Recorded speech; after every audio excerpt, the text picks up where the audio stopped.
Je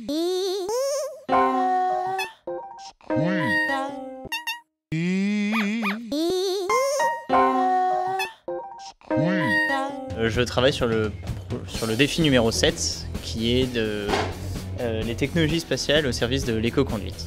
On travaille avec l'équipe de Super Héros sur le défi origami pour panneaux solaires.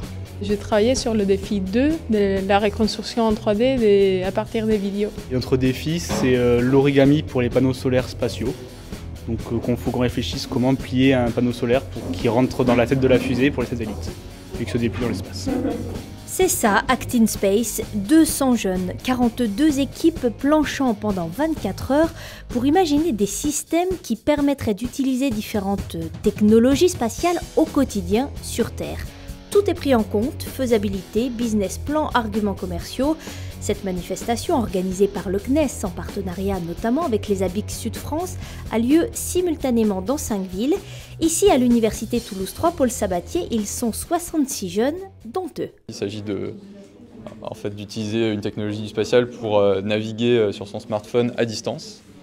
Donc cette technologie, c'est une technologie qui a été développée par le CNES, qui se base sur des senseurs magnétiques. On touche vraiment à quelque chose qui est grand public. Le smartphone, c'est vraiment quelque chose que tout le monde a aujourd'hui dans sa poche. Et c'est plutôt un usage qui n'est pas très commun de s'en servir un peu à distance comme ça, de le commander à distance. Donc ça, c'est un peu le côté magique du projet, c'est pour ça qu'on a choisi ce projet-là. Dans ce marathon pour les neurones, les équipes sont aidées par des experts dans tous les domaines, spatial, publicitaire, économique, juridique ou encore informatique. En tant qu'ingénieur du CNES, je suis fasciné par le travail qu'ils ont fait. C'est bluffant et il ne me tarde qu'une seule chose, c'est retourner et voir la suite. Les jeunes ont une créativité qui nous a vraiment bluffés. Ils arrivent à trouver des applications en l'espace de 24 heures.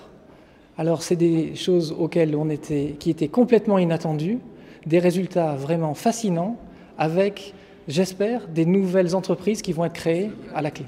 Au-delà de l'amusement, l'objectif d'Act in Space est en effet de développer l'esprit d'entreprise et de favoriser l'emploi dans le secteur de l'innovation.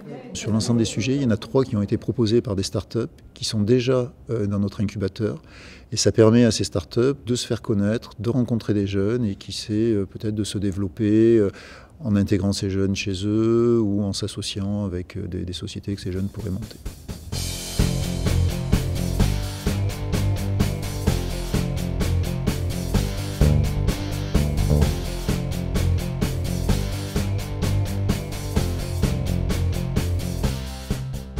Donc l'idée, c'est que l'utilisateur a une petite bague, un petit élastique au bout du doigt, avec un aimant à l'intérieur.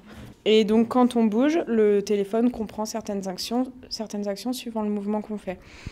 Et donc ce petit objet, on espère, deviendra un objet de mode qu'on pourra customiser, faire de toutes les couleurs, parce que c'est très vendable, comme les coques de téléphone par exemple. Mais avant cela, l'épreuve ultime, la présentation du projet devant un jury. Si on prend le cas de cette utilisatrice lambda, elle se rend au travail, elle prend le métro, elle écoute... Les gagnants participeront à la finale nationale pour tenter de décrocher un billet d'avion pour Kourou. Les magnétomètres, eux, finissent second, sans regret. On a appris pas mal de choses au niveau de la propriété intellectuelle, du business plan et également de travail en équipe en 24 heures. C'est une belle aventure. On s'est bien amusé, oui.